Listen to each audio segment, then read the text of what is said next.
but deep down we know this will be the only service provider that will actually come through. Then on the issue of 30 days, we do track this indicator where we need to monitor how quickly do we pay our invoices. So as at the end of the third quarter, I must say that we are not doing well because just above 60% of the invoices that we received were paid within 30 days. Legislatively, we are supposed to pay every single valid invoice within 30 days. But obviously, the reason for that emanates from the discussion we've just had, that in terms of the collection, we are not where we are supposed to be, that we are experiencing revenue leakages. So obvious in trying to fix that, that's why we are intensifying the issue of credit control. We've also implemented the revenue enhancement strategy just to make sure that we improve on that percentages. So the losses that have been highlighted by the leadership of the 2 billion and the challenges in collecting on the ESCOM supplied areas, all of those things we are trying to deal with them, because if we can improve on the collection, automatically we can pay like the invoices within 30 days. At this point in time, if we are not meeting the collection rate of 90%, it will be difficult to pay every single service provider within 30 days. And that actually comes from the payment arrangement we have with our bulk service providers, of which is ESCOM and Rand Water, because we came to them indicating that we do have financial challenges. Like, how best can we make sure that we pay you on time without really compromising service delivery? So, Chairperson, you can tell based on that there are financial challenges that we are trying to fix, but at the same time, we try not to compromise service delivery. Yeah, I think I will cover these two. Maybe I will give the opportunity to the team to also cover additional ones.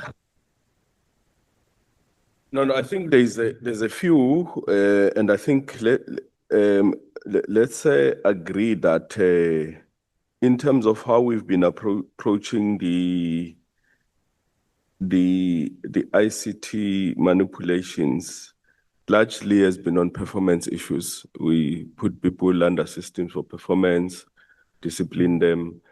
We've now gotten also SSA into the environment so that where there's issues of criminality, and I'm saying, because we don't want to, we've been accused many a times of carrying vendetta against officials. You know, officials, there's a fight back thing that happens. Whenever you must institute consequences, people, the fight back. You get accused, you are targeting, and so forth. So we allow the other institution to do their work without me being seen as I'm targeting, officials, I'm getting them arrested, and so forth. We've deployed systems. The systems must make an undertaking. There's criminality, there's all those things, so that those things are ventilated accordingly. Of course, we also don't want to be seen as a political leadership as putting pressure on those institutions and all that. So I'm saying there's this other consideration that makes the environment to be a bit difficult. But if we are supported here by SCOPA to say continue, we like that courage, because we go out there. AG says act, and act without fear and be decisive. If SCOPA, the critical institution of parliament, says act and without fear and be decisive, all those bodies will actually appreciate it, because they assist us to get our work to be done on time. And I think there is an issue on our structures in terms of the municipal structure, the regular staff regulations, where we had to cut down on the 27 HODs. And it also affected the chief of police. And that's why it was also ventilated in the Madlanga to say, we were viewed as top heavy. And there is the sentiment that came out of here to say you are heavy bloated. We've got so many people. But when we go to other institutions, they say, but the chief of police must remain at the highest level. And so forth. So we are fixing that so that we can then report it correctly. You are saying we're reporting 3 were missing, but we're saying currently the function of the policing was lowered in the structure so that you get a police, but you get a HOD community services above, which looks after the police, which look after dams, and so forth. But it appears some of the things that we're doing according as directed by COCTA, because COCTA director says, no, you can't have so many HODs. Some of these function, you can still keep that competency underneath without elevating it to be a full department. So these things are things that are now before the review. We had a meeting just recently with the president as part of the presidential coordinating council, where COCTA, but it emerged largely from the trading services reforms, that conversation to say what directed from National Treasury to do this, but COCTA has already directed us to do something else. So we need to reconcile that. And I'm raising one which is happening before Madlanga, which we also need to, reconcile. I'm sure the final recommendations will then direct us in terms of what is it that we want to do. The Chief of Police in Ekurhuleni, the contract is ending in July. We are now advertising a new one. I have taken an item to council that sits on Friday will then approve us to advertise.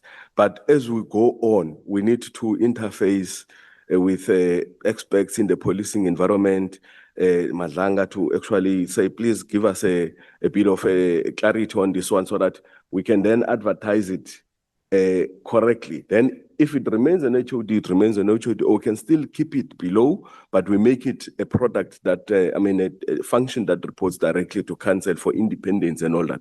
So there's various consideration. Is not because of anything else, it's because of some of the development as we've been guided by COCTA that we report it like that. But I'm sure we do need to just report it as part of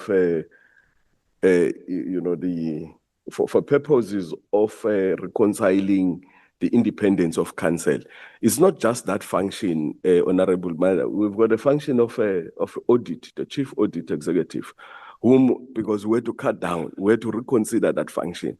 But audit committee, they come to us, they said, but you've lowered this function. You've affected its independency because it is supposed to be a senior role that has got enough authority to investigate these other departments, not being subjected to, and also report directly to the audit committee and to council, independence from the city manager and all that.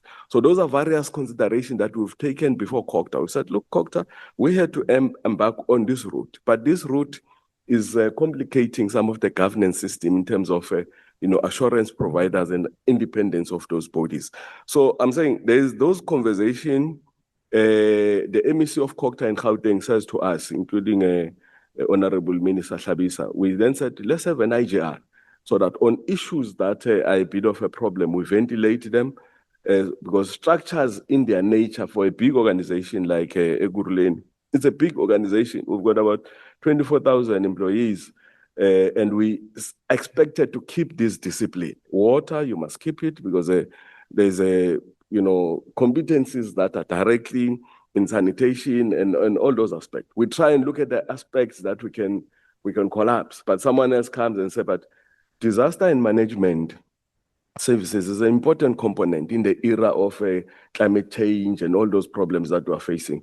You need to build this capacity to be able to manage a city. You've got so many informal settlements, you must be responding and so forth.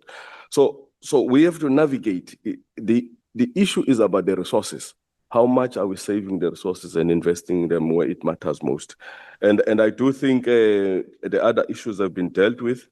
We have zero tolerance, Chair, on the deviation. We did say, deviation, you deviate, bring us your resignation letter. You deviate, standard, Section 32 and Section 36, we don't want them.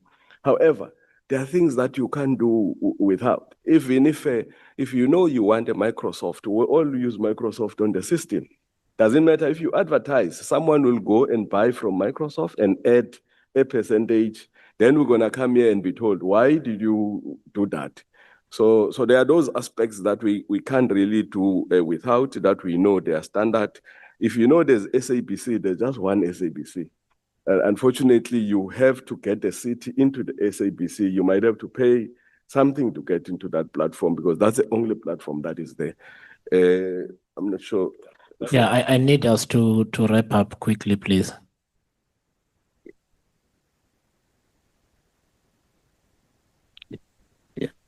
All right, Chair. I'll try to be quick. The issue of 71% of the achievement of targets versus the 96% of the budget, which is CAPEX, basically. I think there needs to be a differentiator within the SDI BIP. There are compliance KPIs which are not linked necessarily to the budget itself. And the other element of it is that there's also OPEX involved in there, which is a self-funded expenditure. So when the money is not available, obviously those targets will then be affected. So I just want to clarify that. But we can do a proper analysis if it's needed on paper. All right. Thank you very much. I do want to, Honorable Member, on 25 minutes. So your time expired. I do want to ask a couple of questions, please, short answers, because it's just simple issues that I need to ask. So what should your cash cover ratio be and where is it at now? Cash cover ratio? I'll cover the cash on hand. It should be 21 days, as at the end of the third quarter, sitting on 27 days, with a closing balance of 3 billion as at the end of the third quarter. So the target is 3 weeks cash cover. 25 is still less than a month. Is that your own decision, or is it a standardized thing across metros? The aim is to aim for 30 days, because you want to target at least to cover all your costs within 30 days. But taking into account, obviously, the financial challenges, we're trying to set it at 25. Okay, but your cash cover ratio looks inadequate. It does. Who works with 21 days, 3 weeks? Is it? I mean, I do need a bit of help here in terms of if there is any legislative guidance, but 3 weeks cash cover for you guys with the account payable volumes that you have is inadequate, unless you tell me that there is some standard or benchmark. Yeah, that's some. To be straightforward, it's a national treasury benchmark. It's 30 days. It's 30 days, yeah. And you guys are at? No. So I understood it to be 21 days. You guys are, your own target is 25, but you're on 21. There was a misunderstanding. I was saying, as at the end of the third quarter, we're sitting on 27 against a target of 25. Okay. No, I've got my answer. I'm fine. So the National Treasury benchmark is 30 days. You are on 27 days at the moment. Okay. That's fine. A seemingly unrelated matter. So what happened with the collection of speed fines? What collapsed there? Because there's circa 2 billion that wasn't collected and was written off due to non-collection. I think about 82% of them were not collected.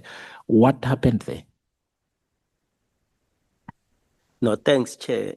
And we want to be honest with the committee, is that we have discovered that, and we want to be honest with the committee because we have discovered that an abrupt decision was taken administratively to discontinue a system that was working for traffic fine management.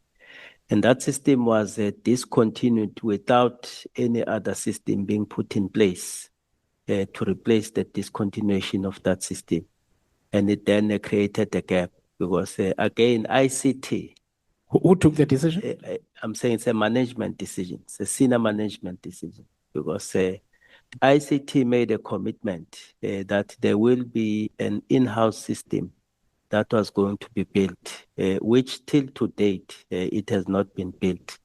So that is the essence of it, an abrupt and what we characterize it as a wrong and improper decision by senior management to discontinue a system without putting in place a system that is working. Are you collecting speed fines now?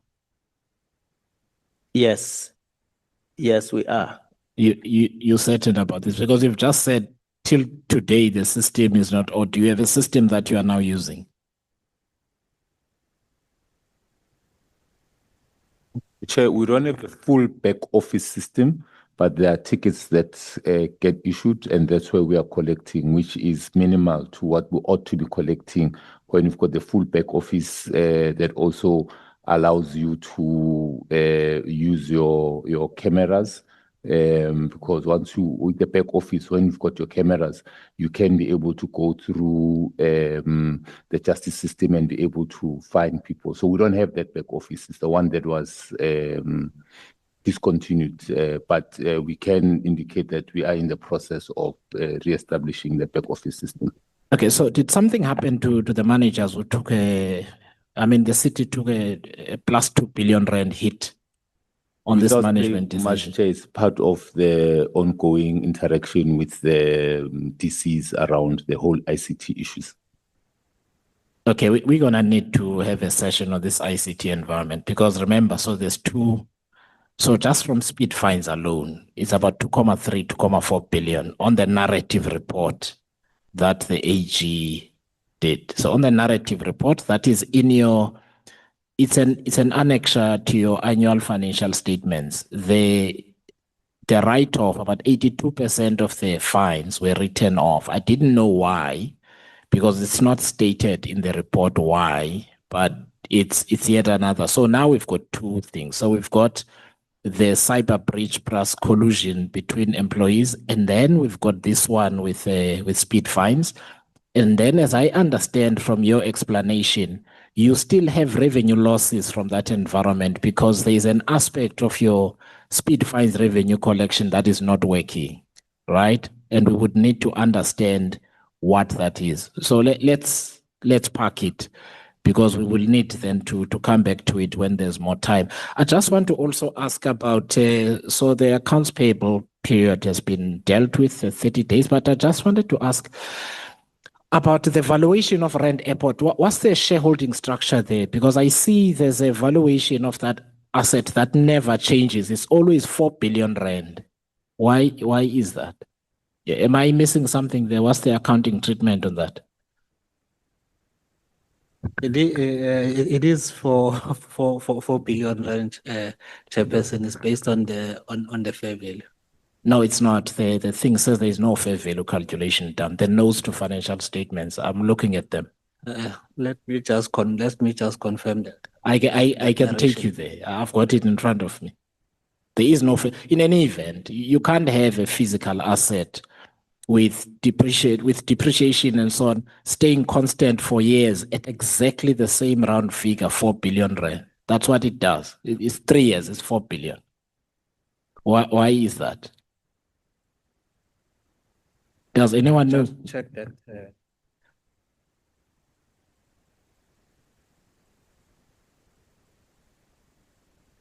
It looked like somebody decided that auditors don't look at this thing. We're going to thumbsuck this figure every year and say it's 4 billion. I have a reasonable suspicion that if we went there and we even asked somebody to ask if it's worth 4 billion, it's either way below or way above. But I am not aware of a single asset that retains the same value to the cent year in, year out, an operating asset. Okay. If Chair, I can read the narration we have on the AFS in relation to this, is that the controlling entity has accounted for investment in Rand Airports using the cost model. The controlling entity has a 20% shareholding. The reason for accounting this under the cost model is due to the fact that the controlling entity has not exercised significant control and does not participate in operation or management decision, nor serve on the board of directors of the entity. That doesn't explain the valuation that never moves. You get me? Yeah. Yeah, this is an operating asset. It can't retain the same value to the last cent for years. It says to me, someone is not making the correct accounting entry on the financial statements. Surely. Come on. Have you guys sent people to value that 20% shareholding there in recent years? Have you done it? Let's not beat around the bush now. We need to get out of here. Not physically. That's what I'm saying, Chair. If it's the cost model, obviously we are not really depreciating it. The original cost of that 20% remains like that. Airport operating. Yes, it is operating. So it can't be 4 billion, can it? Does it generate revenue? It does. But the valuation of that 20% remains at 4 billion. It's a cost model, which is No, the original cost. Even so, you go and the cost model is actually on paper, it's great in that you then go and do a valuation each year. But I don't understand the value of putting an asset on the books. If 15 years from now, you're still valuing it at exactly the same, but it is operating and generating revenue. You get me? What am I missing? Sorry, Chair, without creating a dialogue, I'm saying if we were be in a position where, let us say, we assess our value as an airport, obviously that's when we will be changing the valuation model to fair value model. Okay, that's fine. Let's leave that one also for now. I've got just one or two left. So how often do you do bank recons? Every month. Every month. So I saw in your list of bank accounts there's like a whole slew of accounts that have a negative balance. There's a hell of a lot. Why is that? Why do you keep them? Is that overdraft? And they all in Ekurhuleni admirably, but they have a negative balance ranging from the tens to the hundreds of thousands. Do you guys know why that's the case? We do have overdrawn accounts on a monthly basis. However, as the end of the financial year, we do reconcile them to be at a positive balance, and we also have overdraft facility as well that we close at the end of the financial year. Okay, so I just need to understand then, because what I'm reading is your financial statements are as at the end of the year, right? So is what is reflected on those accounts the utilized overdraft? Because if you utilize your overdraft, you're not in positive balance with your bank. Yeah. So, but there's a whole lot of them that are in that situation. So again, we'll have a chance to talk to one another in future. Yeah. And then I also wanted to ask just one last thing, and that is about do you have salary benchmarks for your management? I noticed, so you've published your divisional heads' salaries. I think it's GMs or whatever, but the salaries are wildly differing. Is it simply a factor of people starting their term during the year, or what is I don't know if anyone can speak to that. People at a similar level range, HODs, they earn up to $1 million difference between them, like sometimes 1.2, 1.3 million. And I tried to look at whether maybe the scope of the work is the reason. I couldn't work it out. How do you declare remuneration? Maybe let me just clarify it. COCTA, they issue what you call upper limits. They regulate the starting point for an HOD and the end point. So when you are upward mobility from an internal candidate, you move from a divisional head which had a particular bracket. When you enter HOD, you will probably grow into the bracket and your growth, as opposed to, competent somebody whom we are recruiting from external. and so forth. For instance, we've got one HOD. That's fine. So we can deal with this in writing. I'm not cutting you off. I'm mindful of the time. So I'm going through my questions quickly because we need to go to the house. So here's what we'll do.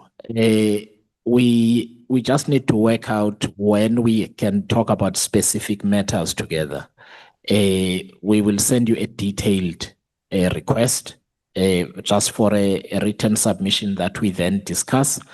We might do it around the time that we deal with the Mangaung guys, split the day, and Mangaung are in the morning and you guys are in the evening, or whatever the case might be, in order to save everybody time. So we don't take 2 days, but we'll be very specific in our guidance in terms of, so it's not everything. It will just be specific matters, right? So that we can get to some of the issues. That will help us establish a benchmark so that annually then when we deal with one another, the meetings are more focused because we've looked at a range of things. Is that okay, Executive Mayor? So I'm sorry to rush you. I'm mindful that my colleagues will be beaten up their chief whips for 3 o'clock. We also need to have some time with our colleagues from the Kenyan Parliament. And so sorry to do this in a rushed way, if that's okay. Oh, that's perfect, Chair. I think we really want to appreciate the opportunity. It then strengthens the accountability and confidence that our communities have when we account to a different body than the regular council and all that. Even focused interventions are much appreciated to say, look, we think that area and that area are specific areas that we need to look at. They also assist us to resolve some of the difficult thing where we can say, look, we think jointly together. Can I ask you to assist me to resolve this particular one and all that? So we really want to appreciate the opportunity that is given to us and really appreciate the engagement. Thank you, Chair. Thank you very much to all of you.